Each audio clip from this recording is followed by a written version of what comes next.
Cross ஹாப்பர்னு ஒரு கதை. அது என்ன கதைனா உழைப்பின் உயர்வை சொல்லும் கதை. கிராஸ் ஹாப்பர் ஒரு கையில் ஒரு கிட்டார் வச்சுக்கிட்டு வாசிக்கிட்டே இருக்கும்.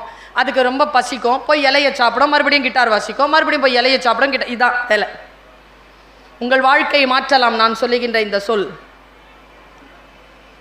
நான் தியானித்து பேசுகின்றவள். உங்களுடைய வாழ்க்கையை மாற்றக்கூடிய இந்த சொல்லை இதோ சொல்கிறேன் பாருங்க. அந்த கிராஸ் ஹாப்பர் வாசிக்கிட்டே இருக்குதா, மழை காலம் வந்துருச்சு, பறக்க முடியல, நடக்க தான் முடியுது, பசி. அது கீழே பார்த்தா அதுக்கு எறும்புகள் நிறைய போய்கிட்டு இருக்கு. அதுக்கு ஒரு எறும்பு ஃப்ரெண்டு. கரெக்டாக சொல்கிறேன்னா பாப்பா, கதையை கரெக்டாக சொல்கிறேன்னா, அந்த எறும்பு கிட்ட போய் அது கேட்குது, எனக்கு பசிக்குது ஏதாவது கூட. உடனே அது சொல்லுது, சோம்பேறித்தனமா உழைக்கிற காலத்தில் உழைக்காம, சேமிக்கிற காலத்தில் சேமிக்காம, கிட்டார் வாசிக்கிட்டே இருந்ததுனால தான் இந்த வேலை. உனக்கு என்டர்டெயின்மெண்ட் தான் பெருசாக போச்சா? வா, நான் உனக்கு சோறு தரேன், ஆனால் ஒரு வேலை செய்யணும். என்ன? டெய்லி என்னோட நடக்கணும். நடந்து நான் ஒரு நாளைக்கு 10 அரிசி கொண்டு போய் ராணி கிட்ட கொடுப்பேன். டெய்லி அவங்க எனக்கு ஒரு அரிசி கொடுப்பாங்க. அந்த ஒரு அரிசி நான் சாப்பிட்ருவேன். அந்த 9 அரிசியில் மழை காலத்தில் எனக்கு சாப்பாடு கிடைக்கும், மானியம் கொடுப்பாங்க.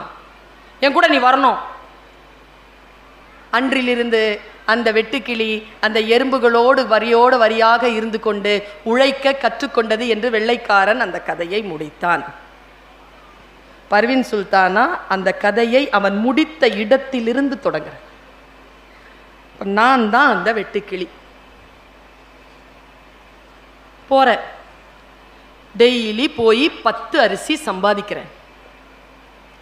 திடீர்னு மனசுக்குள்ள இசை வாசிச்சிருக்கேன் இல்லையா, உள்ளுக்குள்ள ஒரு கேள்வி வருது. டெய்லி இந்த மாதிரி வரிசையோட நின்று எறும்புகளோட நின்று அரிசி சம்பாதிக்கணும்னா நீ எறும்பா தானே பிறந்திருக்கணும், நீ ஏன் வெட்டுக்கிளியா பிறந்த? உனக்கு எதுக்கு கிட்டார் வாசிக்க தெரியணும்? இது உன் வேலை இல்லை, வெளியில போ, வரிசையை விட்டு வெளியில போ அப்படிங்குது மனசு. வெட்டுக்கிளி வரிசையை விட்டு வெளில வந்துருச்சு. தன் ஆன்மாவின் சொல்லை கேட்டு வெளில வந்துச்சு. நேராக எறும்பு கிட்ட போச்சு. என் டோன்லேயே கேட்டுச்சு, ஏய் என் கிட்டாரை மரியாதையாக கொடு, இனிமேல் உன்னோடெல்லாம் நான் நடக்க மாட்டேன், எனக்கு வேணாம், உன் சோறு எனக்கு வேணாம், எனக்கு கிட்டார் வாசிக்காம எப்படியோ இருக்குது, மரியாதையாக என் கிட்டார் கொடு. அந்த எறும்பு தலையில் அடிச்சுக்கிட்டு, செத்து போற, எனக்கு என்ன, இனிமேல் சோறுன்னு வந்து நின்று செருப்புல தான் அடி, நான் வரமாட்டேன், செத்தாலும் சாவனை தவிர வாசலுக்கு வர மாட்டேன், என் கிட்டாரை கொடு. கிட்டாரை வாங்கிட்டு இவ்வளோ வேகமாக பேசிருச்சு. ஆனால் பசிக்குமே, மேலே போய் உட்காந்துட்டு வாசிக்க ஆரம்பிச்சிருச்சு. ரொம்ப ரம்மியமாக இருக்குது. போய் பறக்குது, ஒரு இலை சாப்பிடுது, மறுபடியும் வாசிச்சுக்கிட்டே இருக்குது. யோசிக்குது, தன் வாழ்க்கையை பற்றி யோசிக்குது. என்னடா பண்ண போகிறோம் நம்ம, மழை வந்தால் என்ன பண்ணுறது, மறுபடியும் இவங்கிட்ட போய் நிற்க முடியாது, என்ன பண்ணுறது யோசிச்சுட்டே இருக்கும்போது கீழே பார்க்குது, அந்த எறும்பு போய்கிட்டு இருக்கு.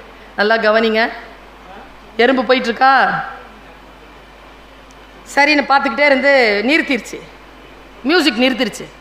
ஸ்லோவாக போகுது, மறுபடியும் மியூசிக் வாசிச்சா ஃபாஸ்ட்டாக போகுது, மறுபடியும் நிறுத்துது, ஸ்லோவாக போகுது. ஓ இதுதானா ரகசியம். நேராக கீழே வந்து ஒரு எறும்பை மட்டும் தனியாக கூப்பிட்டுச்சு. என்ன, நான் நல்லா வாசிக்கிறேனா? ஓ அதை கேட்குறியா? சூப்பராக வாசிக்கிற. நான் வாசித்தா என்ன நடக்குது? உழைப்பு என்ற வழியே தெரியாம 10 அரிசிக்கு 15 அரிசி நான் வந்து சம்பாதிச்சிடுறேன். உனக்காகவே நான் வாசிக்கிறேன், இந்த 15 அரிசியிலேருந்து ஒரு அரிசி தர்றியா? தரேனே. தொடர்ந்து வாசிப்பியா? தொடர்ந்து வாசிக்கிறேன், சாயந்தரம் வரைக்கும் வாசிக்கிறேன். ஓகே. இப்படி 10,000 எறும்போட பேச்சுவார்த்தை முடிச்சிருச்சு.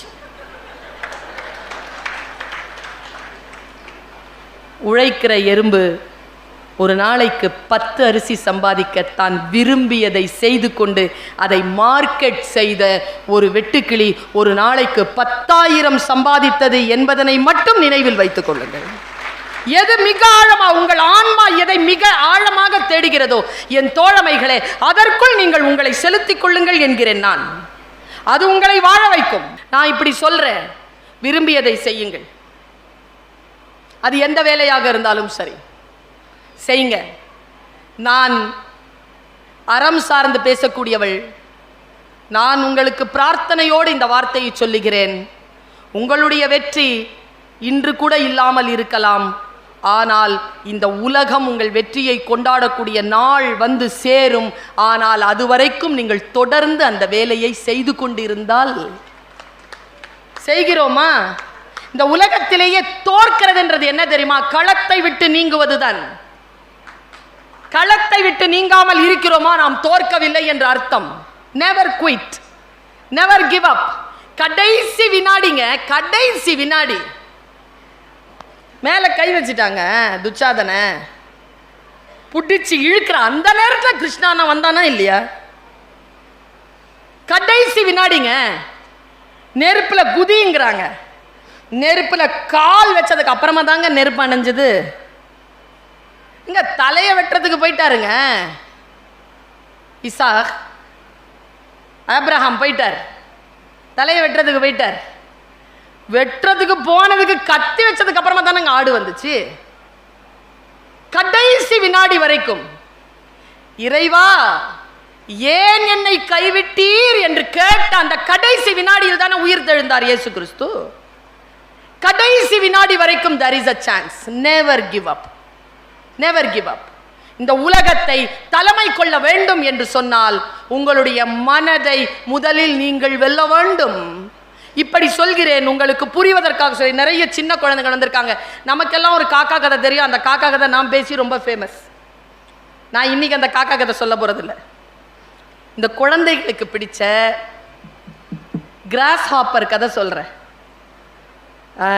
குழந்தைங்களுக்கு நமக்கு தெரியல தானே, தெரியுமா? அவங்களுக்கு காக்கா கதை தெரியாது. போன வாரம் ஒரு ப்ரோக்ராமுக்கு போயிருந்தேன், 10th ஸ்டாண்டர்ட். அதில் ஒரு சயின்டிஸ்ட் வந்திருந்தார் திருச்சியில். அவர் எல்லாரையும் ஊக்கப்படுத்தி பேசணும்னு சொல்லிட்டு என்ன பண்ணிட்டார், திருவிளையாடல்ல நக்கீரோ அப்படின்ற ஒரு டைலாக் வரும்ல, அந்த டைலாகை ஃபுல்லாக சொல்கிறார். சங்கர் இருப்பது எங்கள் குலம், சங்கரனா இருக்கு எது குலம், எல்லாம் சொல்கிறார். ஃபியூனரல்ல உட்கார்ந்த மாதிரி உட்காந்துருக்காங்க. கடைசியா அவர் சொல்லி முடிச்சாரு. ஏன் யாருக்குமே, நாங்க மட்டும் கை தட்டிக்கிட்டே இருக்கோம். ஐயோ நக்கீரோ நெற்றிக்கண் திறப்பினும் குற்றம், அவ்வளோ கத்தி பேசுறாரு. நான் மட்டும் என்ஜாய் பண்ணிட்டு இருக்கிறேன். மற்றவங்க எல்லாம் இப்படியே பார்க்குறாங்க. என்னது இதுன்னு தெரில அவங்களுக்கு, இந்த டைலாகே தெரில. அப்புறமா சொன்ன திருவிளையாடல்ங்கன்னா தனுஷ் சார் நடிச்ச படமான்னு கேட்குது. ஒன்று தெரியலைங்க. நான் ஒன்று சொல்லவா, அவர்கள் மீதா குற்றம், அவர்கள் மீதா குற்றம். அந்த ரசனையை கடத்தாத ஒரு தலைமுறையை நான் குற்றம் சுமத்துகிறேன். ஒரு தலைமுறை இருக்கிறோம் நாம. நான் எப்பவுமே சொல்றேன், இதோ இந்த சனியன் ஒன்று இருக்குல்ல, கொல்லிக்கட்டைன்னு பேர் வச்சிருக்கேன் இதுக்கு. ஒருத்தன் வாழைப்பழம்னு ஒரு ப்ரோக்ராம், ஒரு பிஸ்னஸ் ஆரம்பிச்சாருங்க, பேர் வாழைப்பழம். அவங்ககிட்ட கேட்டாங்க, என்ன வாழைப்பழம்? அது என் ஊருக்கு பழம், நான் ஆரம்பிக்கிறேன். அவன் ஊர் பழம் ஆப்பிள்னு ஆரம்பித்தா மட்டும் எல்லாரும் வாங்குறீங்க? நல்லா தான் இருந்தது அந்த டைலாக் எனக்கு. நான் இந்த கம்பெனியை பற்றி பேசலைங்க, இந்த குறியீடு பற்றி பேசுகிறேங்க. இந்த ஒரு குறியீடு இருக்குது தெரியுமா, இது எல்லாத்துக்கும் பொருந்துங்க. இந்த ஃபோனுக்கே பொருந்தங்கிற நான். பல குடும்பங்கள் பிரிஞ்சதுக்கு காரணம் இதுங்க, பல கல்யாணம் நின்று போனதுக்கு காரணம் இதுங்க. எல்லாம் பேசிட்டீங்கன்னா அப்புறமா என்ன பேசுவீங்க? நான் யோசிச்சேன், ஒரு ஹோர்டிங் பார்க்குறேங்க, கல்யாணம் 3 நாளைக்கு அப்புறமா. நான் இங்கே பேசாமல் எங்கே பேசுறது? டீச்சர் தானே, திட்டினா வாங்கிக்க. 3 நாளைக்கு அப்புறமா தானே கல்யாணம். எப்போ பிடிச்ச அந்த ஃபோட்டோவை நீ, அந்த பொண்ணு இடுப்பில் கையை வச்சுக்கிட்டு, அது உன்னை கட்டி பிடிச்சிக்கிட்டு தோன்றுறியே முன்னால. கல்யாணம் பண்ணிட்டேன்னா தோன்று. ஏன்னா புகழ், திருமணம் செய்து கொள்வது என்பது புகழ், சரியா? கல்யாணம் பண்ணிட்டு இந்த பொண்ணை நான் கல்யாணம் பண்ணிட்டேன்னு நீ கட்டி பிடிச்சிட்டு போட்டோ, அதுவே அநாகரிகம் தான். பிடிச்சிட்டு போட்டோ போடு, இல்லைன்னா போடாத. அப்பதான் எனக்கு ஒரு குரல் தெரிஞ்சுது, தோன்றீர் புகழோடு தோன்றுக, அகுதிலார் தோன்றலின் தோன்றாமை நன்று. ஹோர்டிங்கில் புகழோடு தோன்றினால் தோன்று, இல்லை என்றால் அதில் தோன்றாமல் இரு. இப்போ நம்ம எல்லாருமே வரோம் போகிறோம்ல, நிறைய பேர் செல்ஃபி எடுத்துப்பாங்க. எனக்கு புரியறதே இல்லைங்க. அந்த செல்ஃபி என்ன பண்ணுவீங்க? டெய்லி காலையில் எழுந்திருச்சு இப்படி காட்டி, சூடம் காட்டி, பொட்டு வச்சு என்ன பண்ண போறீங்க அந்த அந்த செல்ஃபியோட? எனக்கு புரியல, அதனால் கேட்குறேன். எனக்கு ஒன்றும் அவ்வளோ பெருசாக இதெல்லாம் டிஸ்டர்பன்ஸ்லாம் எனக்கு கிடையாது. நான் சும்மா உங்களோட சேர்ந்து யோசிக்கிறேன். நான் ஒரு அரசியல் தலைவரோ ஒரு கலைஞர்களோ யாரேனும் வந்தால் உடனே அவங்களோட இப்போது இந்த இந்த ஸ்க்ரீனில் அவரும் நீங்களும் வரீங்க, சரியா? 2 பேரும் வரீங்களா? அவர் புகழோடு தோன்றி இருக்கிறாரு. நீங்கள் இந்த அம்மா சொல்கிறத ஞாபகம் வச்சுக்கோ, இந்த அக்கா சொல்கிறத ஞாபகம் வச்சுக்கோ, இந்த பேச்சாளர் சொல்கிறத ஞாபகம் வச்சுக்கோ. தோன்றீர் புகழோடு தோன்று, இல்லை என்றால் தோன்றலின் தோன்றாமை நன்று. சொல்லிக் கொடுங்க, நம்ம குழந்தைகளுக்கு சொல்லித்தாருங்கள். சுயமரியாதையுடன் இருப்பு. யாராவது பார்த்தியா, பிடிச்சிருக்குதா, உனக்கு அந்த மாதிரி வளரணுமா, பார்த்துக்கோ, புரிஞ்சுக்கோ, ஸ்டெப் பண்ணு, பிளான் பண்ணு, போ, ஜெயிச்சு காட்டு. இந்த குழந்தைகளை இனிமேல் நடிக்காத, விளையாடாத அப்படின்னு திட்டாதீங்க. இந்த 2 டிபார்ட்மெண்ட் தான் நிறைய சம்பாதிச்சிட்டு இருக்கு. சம்பாதிக்கிற மாதிரி நடிடா, சம்பாதிக்கிற மாதிரி விளையாடுறான்னு சொல்லிட்டாங்க. இன்னொரு விஷயம் நான் பல தடவை சொல்லிட்டேன், குழந்தைகள் கிட்ட தயவு செஞ்சு சொல்லாதீங்க. தாய்மார்களே, தந்தைமார்களே சொல்லாதீர்கள், டேய் என்னையும் என் பொண்டாட்டியும் நீ பார்த்துக்க வேணான்ப்பா, நீ மாட்டு படித்து நல்ல ஆளாக வந்து பொழைச்சி போனா போதும்னு. அவன் அதை நம்புறாங்க. அப்படி சொன்னது சத்தியன்னு போய்கிட்டே இருக்கிறான். இன்னிலிருந்து டைலாக் மாத்திருங்க. டேய் இதை பாரு, என் வாழ்க்கையை சீரழிச்சு என் குடும்பத்துக்கு கொடுக்குற எல்லாத்தையும் சேர்த்து வச்சு உனக்கு படிப்பு சொல்லி கொடுத்து ஆளாக்கி இருக்கிறேன். நீ தான் என் குடும்பத்தை பார்த்துக்கணும். என்னையும் என் மனைவியையும் பிள்ளைகளுக்கும் கடைசி வரைக்கும் ஒரு மிகப்பெரிய காவலாளியாக என் குடும்பத்திற்கு நீ தான் இருக்க வேண்டும்ன்ற பாண்டேஜோட பிள்ளைங்களை வளருங்க. நீ பாட்டுக்கு போயிடுறான். சொல்றேன் பாருங்க, வாழ்க்கை எப்படி சந்திப்பது. நான் ஒரு 5 லேயரை சொல்லி கொடுத்துட்டு போறேங்க. இவ்வளவு நேரம் செலவழிக்கிறீர்களே, எதேனும் டேக் அவே இருக்கணுமா இல்லையா? ஒரு 5 லேயர்ஸ் சொல்லி கொடுக்குற சகோதரா. 5 layers. Try to live it. முடிஞ்சா வாழ்ந்துருங்க. இந்த வெட்டிக்கிளி கதைக்கு வரேன், சொல்லாம போக மாட்டேன். அவ சாக்லேட் சாப்பிட்டு இருந்தவ விட்டுட்டா. ஏதோ சொல்றேன்னு சொன்னியே சொல்லு அப்படின்னு நிக்கிறா. சொல்றேன், ஒரு 5 லேயர் சொல்றேன். நம்ம எல்லாருமே வாழற லேயர் என்ன தெரியும்? நிறைய பேர் ஃபர்ஸ்ட் லேயரோடைய செத்து போயிடும். 5 லேயர்ஸ் யாரும் போறதே இல்லை. Try to go till that 5 layers. Life is one time opportunity. நான் பல தடவை, கோடி தடவை சொல்லி இருக்கிறேன் இந்த விஷயத்தை. நம்ம எல்லாருமே இப்போ ஓங்கி சிரித்து கைத்தட்ட அளவுக்கு மகிழ்ச்சியான ஒரு செய்தியை சொல்ல போறேன். நம்ம எல்லாரும் உயிரோட இருக்கிறோம். எவ்வளோ பெரிய விஷயம் தெரியுமா? நேற்று இருந்தவங்க இன்னைக்கு இல்லை. ஃபோனில் இருந்தவங்க கொரோனால இல்லைங்க நிறைய பேர். இன்னைக்கு வேற செய்தி வந்துட்டு இருக்கு, இவருக்கு தொற்று அவருக்கு தொற்றுன்னு. நமக்கு எந்த தொற்றும் இல்லை, நம்ம இன்னும் உயிரோடு இருக்கிறோம். செலிப்ரேட்டர்ஸ்னா இல்லையா?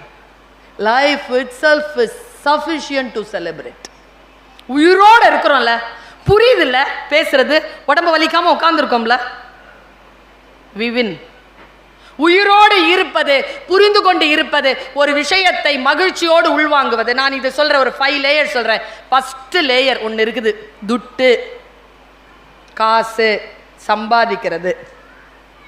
இந்த பசங்களை எதுக்கு படிக்க சொல்றீங்க? அதுக்கு தானே. அப்புறம் சரி சம்பாதிக்க ஆரம்பிச்சிட்டான், செத்துடலாமா? அப்புறம் அப்படி அனுபவிச்சுட்டாலும் அனுபவிக்கணுமா அவருக்கு? போங்க சார், எங்கள் அப்பா மாதிரியே தான் சொல்கிறீங்க நீங்களும். என்ன அனுபவிக்க ஒன்னது? நீங்கள் என் வயசான பாட்டிக்கு வெத்தலை வாங்கி கொடுங்களேன். ஃப்ரெஷ்ஷான வெத்தலையை வாங்கி வச்சுக்கிட்டு பழைய வெத்தலையை சாப்பிட பார்த்துறியா? வாழவே இல்லை. நான் சொல்கிறேனே, வாழவே இல்லை. உயிரோடு இருக்கிற வரைக்கும் வாழ்ந்து அப்புறமா செத்து போங்கிறேன். இவ்வளோதான் சொல்கிறேன். வாழ்ந்து செத்து எப்படி வாழறதுன்னு இதோ இப்போ சொல்லி தந்துடுறேன். சரியா? எங்கள் அப்பா சொல்வார், மீசாப்பேட்டில் பிறப்பான். எங்கள் அப்பா ஊர் அது. மீசாப்பேட்டில் பிறப்பான், ராயப்பேட்டையில் கல்யாணம் பண்ணுவான், தேனாம்பேட்டையில் வேலைக்கு போவான். மேக்சிமம் அவனுடைய அவுட்டோரே குரோம்பேட்டை தான். அப்புறமா செத்துருவான், கண்ணாம்பேட்டைக்கு வந்துடுவான். ஒரு ஒரு 6-7 கிலோமீட்டர் டயாமீட்டர்ஸ்லேயே அவன் வாழ்க்கையை முடிச்சுக்கிறான். நான் என்ன சொல்கிறேன், இந்த ஃபஸ்ட்டு லேயர் இருக்குல்ல, காலையிலேருந்து சாயந்தரம் போய் சம்பாதிச்சுட்டு வர்றது, இதுலேயே நிறைய பேர் செத்து போயிடும். எலிகளாகவும் எறும்புகளாகவும் செத்து போகிறோம். செகண்ட் லேயர்னு ஒன்று சொல்லித்தரேன். புதுசாக இருக்கிற மாதிரி நான் சொல்கிறது ரொம்ப புதுசாக இருக்கிற மாதிரி இருக்கிற ரொம்ப பழைய விஷயம். ஃபேமிலியோட கனெக்டடாக இருங்க. கான்டாக்டில் இருக்கிறீங்க, கனெக்டடாக இருக்கிறீங்களா? Just to have connection with your family. அது மட்டும் கொஞ்சம் பாண்டு. வைஃப் கேட்குற ஃபஸ்ட்டு கொஸ்டின்லேயே சுவிட்ச் ஆஃப் போயிடும். அவ்வளோதான். எங்கே இருக்கிறீங்க சொல்ல முடியாத இடத்துல இருக்கிற சொல்லு.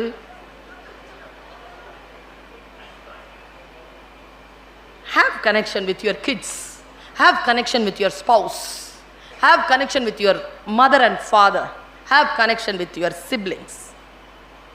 ஜஸ்ட் கொஞ்சமாவது அவர்களோட கனெக்டடா இருங்க. சில பேர் இருக்கிறாங்க, நான் என்னத்தை சொல்றது, அண்ணனோட பேசாம இருக்கிறவங்களாம் இருக்காங்க. நான் ஒன்று கேட்குறேன், அப்பா அம்மாவுக்கு தெம்பு இருந்தால் தம்பி தங்கச்சி கிடைக்கும், அண்ணன் கிடைக்காது, அக்கா கிடைக்காது, முடிஞ்சுது, அவ்வளோதான். நாம் பிறந்துட்டோம். இங்கே அண்ணனுங்களா இருக்கிறவங்கெல்லாம் பாவம். யாராவது அண்ணனுங்களோட பிறந்திருக்கிறீங்களா? எனக்கு ஒரு அண்ணன், ஒரு அக்கா, ஒரு தம்பி, ஒரு தங்கச்சி. எனக்கு எல்லாம் ஒன்று. ஒரு அண்ணன், ஒரு அக்கா, ஒரு தம்பி. சத்தியம். அண்ணன் யார் தெரியுமா? அது சின்ன அப்பாங்க. எங்கள் அப்பா இப்போ உயிரோடு இல்லைங்க. எங்கள் அப்பாவை பார்க்கணுன்னா நான் என் அண்ணனை பார்த்துருவேன். எங்கள் அண்ணன் எங்கள் அப்பா மாதிரியே இருப்பான், அப்படியே இருப்பான். சிலது இருக்குது. நீங்கள் இன்னைக்கு போங்களேன், இந்த சகோதரி சொல்கிறேன், போங்களேன். அண்ணன் யாரு? நான் தான் பேசுகிறேன், சொல்லு. இப்படி தான் வரும். என்ன பார்க்கணும் போல. எதுக்கு? செஞ்சதெல்லாம் பத்தாதா? மனசு சரியில்லைண்ணே, கஷ்டமாக இருக்குண்ணே, ஒரு தடவை வெளியில் எங்கேயாவது மீட் பண்ணலாமாண்ணே, ப்ளீஸ்ண்ணே. ஃபோன் பண்ணி வச்சிருங்க. அன்றைக்கே நைட்டு இல்லைன்னா அடுத்த நாள் காலையில் வரைக்கும் காத்துருங்க. ஃபோன் வரலன்னா நான் காதை அறுத்துக்கிறேன். வந்துருங்க, ஃபோன் வரும். போங்க, போய் பாருங்க, மீட் பண்ணுங்க. பூனைக்கு முதல் குட்டி பத்தியம் போல் நம் குடும்பங்களுக்கு பத்தியமாகி போனவர்கள் அக்காவும் அண்ணனும் என்பதனை நினைவுபடுத்தி கொண்டு just do have connection with them. இப்போ என்ன தெரியுமா, எல்லாருக்கும் ஒத்த பிள்ளை. அதுக்கு இன்னொரு ஒத்த பிள்ளை கல்யாணம் பண்ணி வச்சிருங்க. அதுக்கு புள்ள பிறக்கும். அத்தை கிடையாது, மாமா கிடையாது, பெரியப்பா கிடையாது, பெரியமா கிடையாது, சித்தி கிடையாது, எவனும் கிடையாது. கிழவன் கிளவி உட்காந்துக்கிட்டு ஸ்கைப்பில் பார்த்துட்டு இருக்க வேண்டியதுதான். இருக்கிறது அனுபவிக்கலாம்ல. எல்லா கோபங்களையும் எடுத்து வைத்து காலம் உருண்டோடிக்கொண்டு have connection with your family. Second layer. Third layer சொல்கிறேன். எனக்கு தெரிஞ்சுங்க, அம்மா அப்பா சண்டை போட்டுக்க கூடாதுங்க. புருஷன் பொண்டாட்டி சண்டை போட்டுக்கோம் ப்ளீஸ். அந்த பொண்ணை பேச்சையே கேட்க விடாம அவர் நோண்டிக்கிட்டே இருக்கிறாரு. உனக்கு தான் சொல்றாங்க, உனக்கு தான். அவருக்கு தெரியாதா? சொல்றது கூட உள்ள வாங்க முடியாதபடிக்கு வெறுப்பேற்றி விட்டுறது. நான் சொன்னேன்ல, பக்கத்தில் உட்காந்துருக்கிற வாழ்க்கை சீரழிப்பாங்க. ஒரு விஷயத்தை நோண்டிக்கிட்டே இருக்கக்கூடாதுங்க, விட்டுறணும். நான் ஒரு விஷயம் சொல்லவா? செடி இருக்கு இல்லைங்க, நீங்கள் உரம் தானே போடுறீங்க, உரம் நாத்தமாக தானே இருக்கு. ஆனால் உள்ள போய் அது என்னங்க ரசாயன வேலை பண்ணுது? அதில் வரக்கூடிய மலரில் அவ்வளோ வாசனை. உறவு என்பது அப்படித்தான், கசப்பாகத்தான் இருக்கும். சில சங்கடங்கள் இருக்கும். ஆனால் அதிலிருந்து வெடித்து கிளம்பி வரக்கூடிய அந்த பலன் இருக்குல்ல, அதற்கு எப்பொழுதும் வாசனை உண்டு என்பதனை நம்பிக்கொண்டு குடும்பத்தோடு ஐக்கியமாக இருங்கள். குடும்பம் நம் பலம். 2வது லேயர். 3வது லேயர் சொல்லிட்டு போறேன். கொஞ்சம் ஈஸ்தட்டிக் சென்ஸோட இருங்களேன். ஆபாசத்துக்கு தான் சிரிப்பீர்களா? கவர்ச்சிக்கு தான் சிரிப்பீர்களா? அழகுக்கு சிரிக்க மாட்டீர்களா? கவிதை கேட்க மாட்டீர்களா? ஒரு அழகான பாட்டு கேட்க மாட்டீர்களா? வெறும் ஓசையின் பெருக்கமா இசை? வெறும் அலங்கார வார்த்தைகளா கவிதை? அமைதியாக மழை பெய்து ஓய்ந்தவுடன் அந்த மழையில் நனைந்த ஒரு செடியை பார்த்து உன் ஆன்மா மலரவில்லை என்றால் நீ மனிதனாக பிறந்தே பலன் இல்லை என்கிறான் ரூமி. நினைச்சு பாருங்க, ஒரு சின்ன வைஃபை தான் பாராட்டுங்களேன். அவர் இப்படி பார்க்குறாரு, பாராட்டிட்டு அப்புறம் யார் அனுபவிக்கிறது? இருக்கிற எல்லா சர்வீஸும் நின்று போகுமே. அவன் இங்கே வச்சிருக்கணுமா அங்கே வச்சாதான். கொஞ்சம் ரசனை. நல்லா இருக்குன்னா நல்லா இருக்குன்னு சொல்லுங்களேன். நல்லா இருந்தா சொல்ல மாட்டோமா? சொல்லித்தான் பாருங்களேன். நல்லா இல்லாததும் நல்லா ஆயிடும். அவள் சின்ன சின்ன விஷயங்களுக்காக இயங்குகிறாள். அவர் சின்ன சின்ன விஷயங்கள். ஒரு ரகசியத்தை சொல்லித்தரேன் பெண்களே. புருஷன் எது வாங்கிட்டு வந்தாலும் கம்முன்னு ஓகே சொல்லிடுங்க. அதில் கரெக்ஷன் சொன்னீங்கன்னா அடுத்த வாட்டி அந்த ஆள் வாங்கிட்டு வர மாட்டான். வாங்கிட்டு வரதே பரவாயில்லன்னு வச்சுக்கோங்க, அப்புறமா கூட கூட்டிகிட்டு போங்கன்னு சொல்லுங்க. மெதுவாக தான் பார்த்துக்கணும். நிறைய பேருக்கு தெரியாது, என்னன்னே தெரியாது. பல பெண்கள் அடி வாங்குவாங்க, நான் பார்த்துருக்கேன். அடி வாங்காமல் இருக்கிறதுக்கு ஒரு உத்தி சொல்லி தரவா? ஒரு அம்மா சொல்லிச்சிங்க, 65 வயசு ஆகுது எனக்கு, இந்த அம்மா பாட்டுக்கு இவ்வளோ பேசுது, புருஷங்கிட்ட அடி வாங்காமல் இருக்கிறது எப்படின்னு சொல்லு. அவன் சொல்லிச்சிங்க கிருஷ்ணகிரியில் ஒரு அம்மா. சொல்கிறேன் பாருங்க, கணவன் இடத்தில் எப்படி நடந்து கொள்ள வேண்டும் என்பதற்காக சொல்லுகிறேன். ஒரு கணவன் உள்ள வந்தார். நான் இப்படி தான் பேசுவேன்.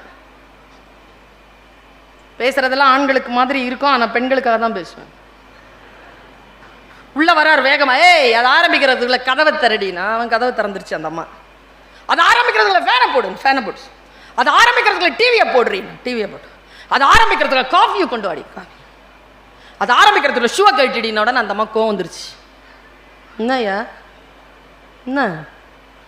அது ஆரம்பிக்கிறதுக்குள்ள பானை போடு, காஃபி கொண்டு வா, டிவியை, ஷூவரை கட்டுமா உனக்கு தொலைச்சின்னு உடனே சைலண்டா அவன் சொன்னானோ, ஐயோ அது ஆரம்பிச்சிருச்சின்னு. என் ஆயுதங்களை நீயே முடிவு செய்கிறாய். குடும்பத்தோட ரசனையோட இருக்க பழகுங்க. சரியா? மூணாவது, எனக்கு நிறைய கவிதைகள் ரொம்ப பிடிக்குங்க. கவிதை பிடித்ததனால் வீட்டிலே அமைதியான சூழலை நான் வரவேற்கிறேன். நான் ஒரு யூடியூப்ல இப்போ வந்துருச்சு, நான் பேசினது வந்துருச்சு. எங்கள் வீட்டில் இந்த மாதிரி தான் கூட்டம். நான்லாம் இவ்வளோலாம் சத்தமாக வீட்டில் பேச மாட்டேன். தெரியும் எனக்கு அங்கே எப்படி பேசுறது. இந்த மாதிரி 6 மணி கூட்டம் முடியும்னு சொன்னால் அவர் காரில் வந்து வெயிட் பண்ணார். நான் பேசுகிற ஜோரில் ப்ரோக்ராம் முடிச்சு எல்லாருக்கிட்டையும் உட்காந்து பேசி போய்கிட்டே இருக்குது. மணி 7. ஐயோ, இந்த ஆளை வர சொல்லிட்டு இப்படி ஆயிடுச்சேன்னு சொல்லிட்டு ஃபோனை திறந்து பார்த்தா 15 கால். ஐயோ, மெசேஜை பார்க்குறேன். கடைசி மெசேஜ் வந்து 1 செகண்ட் நவுன்னு இருக்கு. நான் போகிறேன். என்னப்பா பதில் சொல்லலாம்? சொல்லு. போ. சொல்ல முடியாத. லவ் பண்ணால் சொல்லிடுவேன், கல்யாணம் பண்ணியிருக்கேனே. சொல்ல முடியாது, போன்னு சொல்ல முடியாது. யோசித்தேன் சாரி சொல்லலாமா? செருப்படி தான் விழும். சாரி சொன்னால் செருப்படி தான். என்னடா எப்படா ஹேண்டில் பண்ணுறதுன்னு யோசிச்சு பார்த்துட்டு ஒரே ஒரு மெசேஜ் போட்டேன். அந்த ஆள் சொல்கிறார் போகிறேன். நான் சொன்னேன் வாங்க. பார்த்துக்கிட்டே இருந்தேங்க அடுத்து என்ன பதில் வர போகுதுன்னு. வரேன். முடிச்சு போச்சா பிரச்சனை? அவ்வளோதான். கொலவெறியோடையா சுற்றுறாங்க வீட்டில் இருக்கிறவங்க. அப்படி இல்லை. நாம் நம்முடைய அன்பை வெளிப்படுத்தி கொண்டால் இந்த ரசனை நமக்கு இருக்கிறதா? 4வது லேயர் கொஞ்சம் கஷ்டம்தான். உங்களுக்காக அழுவதை நிறுத்தி கொண்டு அடுத்தவர்களுக்காக கண்ணீர் சிந்த தொடங்குங்கள். இது 4வது லேயர். கொஞ்சம் அடுத்தவர்களுக்காக. எல்லாம் உங்களுக்கே கிடைச்சதுன்னா அப்புறமா இப்படி. என் கிளாஸ் அம்மா அப்பா வந்து சொல்லுவோம், என் பிள்ளை ஃபர்ஸ்ட் ரேங்க். அப்போ மற்றவங்கெல்லாம் உங்க பிள்ளையே ஃபர்ஸ்ட் ரேங்க் வாங்கினா அடுத்தவங்க.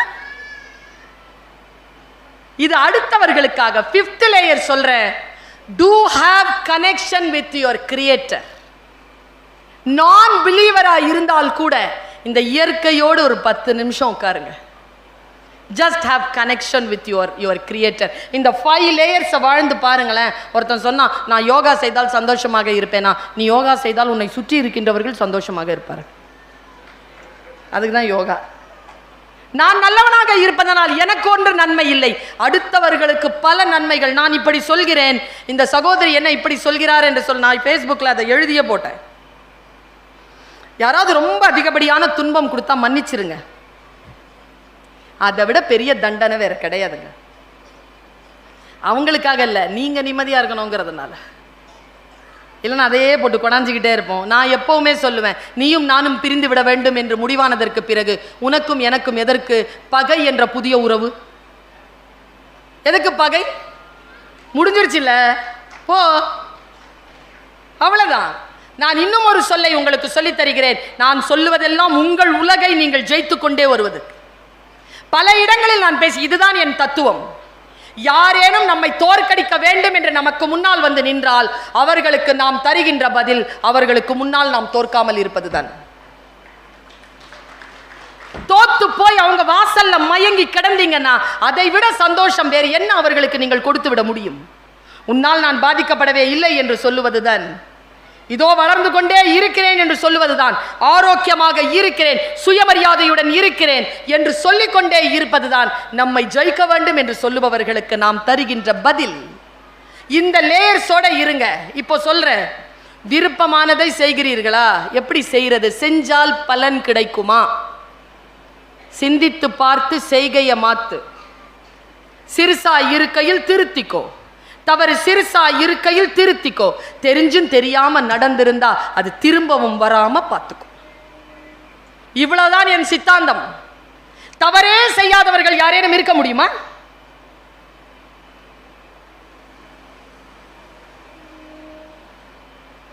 யாரும் இல்லை. ஆனால் எப்படி ஜெயிக்கிறார்கள்? தவறு செய்து ஜெயிக்க முடியுமா? ஜெயிக்க முடியாது. ஒரே தவறை திரும்ப செய்யாமல் இருங்கள், அவ்வளவுதான். ஹூவரிங்கிற ஒரு வார்த்தையை சொல்லித்தரேன் நான் சைக்காலஜியில். இப்போ ஒருத்தர் இருக்கிறான், உங்கள் உலகை நீங்கள் வெல்வதற்கு, முக்கியமாக பெண்கள், முக்கியமாக இளைஞர்கள், உங்கள் உலகை நீங்கள் வெல்வதற்கு ஒரு சைக்காலஜிக்கல் ட்ரீட்மெண்ட் ஒன்று கொடுக்குறேன். நான் சைக்காலஜி படித்தவன். இப்போ ஒருத்தர் இருக்கிறான், பி ஒருத்தி இருக்கிறா. இப்போ ஒருத்தர் இருக்கிறான், பி ஒருத்தன் இருக்கிறான், இல்லை ஒருத்தி இருக்கிறா, பி ஒருத்தி இருக்கிறா, யார் வேணாலும் நினச்சிக்கோ. ஏன் மேக்சிமம் ஒருத்தன் பி ஒருத்தின்னு வச்சுக்கோங்க, சரியா? இப்ப ஒருத்தன் இருக்கிறான், பி ஒருத்தி இருக்கிறா, பியை ஏமாத்திட்டான். ஹூவரிங் அப்படின்னு இந்த கொட்டேஷன், இந்த விஷயத்துக்கு ஹூவரிங்ன்றது பேரு, வேர்ட் காயின். அது அப்படின்னா என்ன தெரியுமா? இப்ப பியை ஏமாத்திட்டான். இப்ப யார் ஷேம்? ஷேம்ஃபுல் மேன் யாரு? வெரி குட், ஏமாத்திட்டான். மறுபடியும் இந்த பி அந்த கிட்ட மறுபடியும் ஏமாந்தாங்கன்னு வச்சுக்கோ. அப்போ யார் shame? Very good, there you are. ஒன்று பார்த்தோமா, சரியில்லை என்று தெரிகிறதா, அந்த வினாடியில் அதற்கான முடிவை எடுத்துக்கொள்ளுங்கள் என் குழந்தைகளை. அதற்குன்னு ஒரு நேரம், அதற்குன்னு ஒரு காலம். நீங்க சமாளிச்சுக்கலாம்னா தவளை மாதிரி கொதிநிலை வருகின்ற பொழுது எகிரி தப்பிக்கிறதுக்கு வழி இல்லாமல் செத்து போக வேண்டி இருக்கும். Just to understand this concept. நான் சொல்றேன், இப்போ ஒரு வெட்டுக்கிளி இருந்தது. இப்போ நான் ஒரு சொல்லிட்டேன், விரும்பியதை செய்தால் ஜெயிக்க முடியுமா? விரும்பியதை செய்தால் ஜெயிக்க முடியும் என்பதற்கான சித்தாந்தத்தை நான் தருகிறேன். பெற்றோர்கள் கவனம். உங்கள் பிள்ளைகளிடத்தில் பேசுகின்ற பொழுது கவனமாக பேசுங்கள். ஒருபோதும் நெகட்டிவ் விஷயங்களை சொல்லாது. கண்டியுங்கள். கண்டிப்பிலே தண்டனை இருக்கக்கூடாது. தண்டனை தர வேண்டும் என்று முடிவு செய்து விட்டால் மிகவும் உட்கார்ந்து யோசித்து அதன் முன் பின்கான விஷயங்களை தெரிந்து கொண்டு அந்த தண்டனையை கொடுங்கள். ஓஷோதான் சொல்லுவான், பல்லார்னு அடிக்கிறோம் குழந்தைய, அப்புறமா அந்த குழந்தைய கூப்பிடுறோம், வாடா, என்ன தப்பு செஞ்சேன் தானே, அப்பா அடித்தேன், வா போலாம், உள்ள பைக் சாவி இருக்கு எடுத்துட்டு வா. அவன் பைக் சாவி எடுத்துட்டு வரான். ஐஸ்கிரீம் சாப்பிட்றியாடா? வேணாம். சரிப்பா. உள்ள வருதா இல்லையா? கூட அம்மாக்கள் அடிச்சிருக்கோம், இங்க வா, நான் ஓடி வருதா இல்லையா? ஓஷோ சொல்கிறான், தவறு செய்யும் குழந்தைகளை பெரியோர்கள் தண்டிக்கிறார்கள், தன்னை தண்டிக்கும் பெரியோர்களை குழந்தைகள் மன்னிக்கிறார்கள் என்று எழுதுகிறார். குழந்தைகளை நேசியுங்கள், பெண்களை நேசியுங்கள், ஆண்களை நேசியுங்கள். நேசம் தவிர்த்து வேற என்ன தந்து விட முடியும்? பாருங்க, வெட்டுக்கிளி ஒன்று இருந்துச்சு. அது அந்த கதையை சொல்லிடுறேன், நம்ம 40-45க்கு மேலே இருக்கிறவங்களுக்கு தெரியாது. இது கிராஸ் ஹாப்பர்னு ஒரு கதை. அது என்ன கதைனா, உழைப்பின் உயர்வை சொல்லும் கதை. கிராஸ் ஹாப்பர் ஒரு கையில் ஒரு கிட்டார் வச்சுக்கிட்டு வாசிக்கிட்டே இருக்கும். அதுக்கு ரொம்ப பசிக்கும், போய் இலையை சாப்பிடும், மறுபடியும் கிட்டார் வாசிக்கும், மறுபடியும் போய் இலையை சாப்பிடும், இதான் வேலை. உங்கள் வாழ்க்கையை மாற்றலாம் நான் சொல்லுகின்ற இந்த சொல். நான் தியானித்து பேசுகின்றவள். உங்களுடைய வாழ்க்கையை மாற்றக்கூடிய இந்த சொல்லை இதோ சொல்கிறேன். பாருங்க, அந்த கிராஸ் அப்புறம் வாசிச்சுக்கிட்டே இருக்குதா, மழை காலம் வந்துருச்சு, பறக்க முடியல, நடக்க தான் முடியுது, பசி. அது கீழே பார்த்தா அதுக்கு எறும்புகள் நிறைய போய்கிட்டு இருக்கு. அதுக்கு ஒரு எறும்பு ஃப்ரெண்டு. கரெக்டாக சொல்கிறேன்னா பாப்பா, கதையை கரெக்டாக சொல்கிறேன்னா, அந்த எறும்பு கிட்ட போய் அது கேட்குது, எனக்கு பசிக்குது ஏதாவது கூட. உடனே அது சொல்லுது, சோம்பேறித்தனமா உழைக்கிற காலத்தில் உழைக்காம, சேமிக்கிற காலத்தில் சேமிக்காம, கிட்டார் வாசிக்கிட்டே இருந்ததுனால தான் இந்த வேலை. உனக்கு என்டர்டெயின்மெண்ட் தான் பெருசா போச்சா? வா, நான் உனக்கு சோறு தரேன், ஆனால் ஒரு வேலை செய்யணும். என்ன? டெய்லி என்னோட நடக்கணும். நடந்து நான் ஒரு நாளைக்கு 10 அரிசி கொண்டு போய் ராணி கிட்ட கொடுப்பேன். டெய்லி அவங்க எனக்கு ஒரு அரிசி கொடுப்பாங்க. அந்த ஒரு அரிசி நான் சாப்பிட்ருவேன். அந்த 9 அரிசியில் மழை காலத்தில் எனக்கு சாப்பாடு கிடைக்கும், மானியம் கொடுப்பாங்க. என் கூட நீ வரணும். அன்றிலிருந்து அந்த வெட்டுக்கிளி அந்த எறும்புகளோடு வரியோடு வரியாக இருந்து கொண்டு உழைக்க கற்றுக்கொண்டது என்று வெள்ளைக்காரன் அந்த கதையை முடித்தான். பர்வீன் சுல்தானா அந்த கதையை அவன் முடித்த இடத்திலிருந்து தொடங்குறேன். நான் தான் அந்த வெட்டுக்கிளி. போறேன், டெய்லி போய் 10 அரிசி சம்பாதிக்கிறேன். திடீர்னு மனசுக்குள்ள இசை வாசிச்சிருக்கேன் இல்லையா, உள்ளுக்குள்ள ஒரு கேள்வி வருது. டெய்லி இந்த மாதிரி வரிசையோட நின்று எறும்புகளோட நின்று அரிசி சம்பாதிக்கணும்னா நீ எறும்பா தானே பிறந்திருக்கணும், நீ ஏன் வெட்டுக்கிளியா பிறந்த? உனக்கு எதுக்கு கிட்டார் வாசிக்க தெரியணும்? இது உன் வேலை இல்லை, வெளியில போ, வரிசையை விட்டு வெளியில போ அப்படிங்குது மனசு. வெட்டுக்கிளி வரிசையை விட்டு வெளில வந்துருச்சு. தன் ஆன்மாவின் சொல்லை கேட்டு வெளில வந்துச்சு. நேராக எறும்புகிட்ட போச்சு. என் டோன்லேயே கேட்டுச்சு, ஏய் என் கிட்டாரை மரியாதையாக கொடு, இனிமேல் உன்னோடெல்லாம் நான் நடக்க மாட்டேன், எனக்கு வேணாம், உன் சோறு எனக்கு வேணாம், எனக்கு கிட்டார் வாசிக்காமல் எப்படியோ இருக்குது, மரியாதையாக என் கிட்டார் கொடு. அந்த எறும்பு தலையில் அடிச்சுக்கிட்டு, செத்து போற, எனக்கு என்ன, இனிமேல் சோறுன்னு வந்து நின்று செருப்புல தான் அடி, நான் வரமாட்டேன், செத்தாலும் சாவேனை தவிர வாசலுக்கு வர மாட்டேன், என் கிட்டாரை கொடு. கிட்டாரை வாங்கிட்டு இவ்வளோ வேகமாக பேசிருச்சு. ஆனால் பசிக்குமே, மேலே போய் உட்காந்துட்டு வாசிக்க ஆரம்பிச்சிருச்சு. ரொம்ப ரம்மியமாக இருக்குது.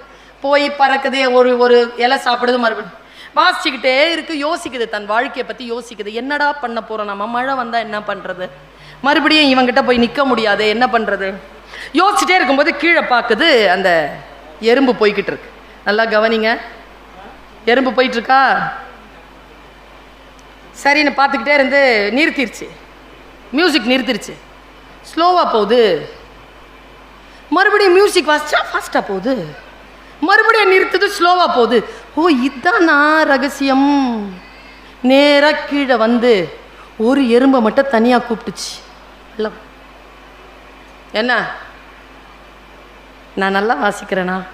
ஓ அதை கேட்குறியா, சூப்பராக வாசிக்கிறேன். நான் வாசித்தா என்ன நடக்குது? உழைப்பு என்ன வழியே தெரியாமல் 10 அரிசிக்கு 15 அரிசி நான் வந்து சம்பாதிச்சிடுறேன். உனக்காகவே நான் வாசிக்கிறேன், இந்த 15 அரிசியிலேருந்து ஒரு அரிசி தர்றியா? தரேனே. தொடர்ந்து வாசிப்பியா? தொடர்ந்து வாசிக்கிறேன், சாயந்தரம் வரைக்கும் வாசிக்கிறேன். ஓகே. இப்படி 10,000 எறும்போட பேச்சுவார்த்தை முடிச்சிருச்சு. உழைக்கிற எறும்பு ஒரு நாளைக்கு 10 அரிசி சம்பாதிக்க தான் விரும்பியதை செய்து கொண்டு அதை மார்க்கெட் செய்த ஒரு வெட்டுக்கிளி ஒரு நாளைக்கு 10,000 சம்பாதித்தது என்பதனை மட்டும் நினைவில் வைத்துக் கொள்ளுங்கள். எது மிக ஆழமா உங்கள் ஆன்மா எதை மிக ஆழமாக தேடுகிறதோ என் தோழமைகளே, அதற்குள் நீங்கள் உங்களை செலுத்திக் கொள்ளுங்கள் என்கிறேன் நான். அது உங்களை வாழ வைக்கும்.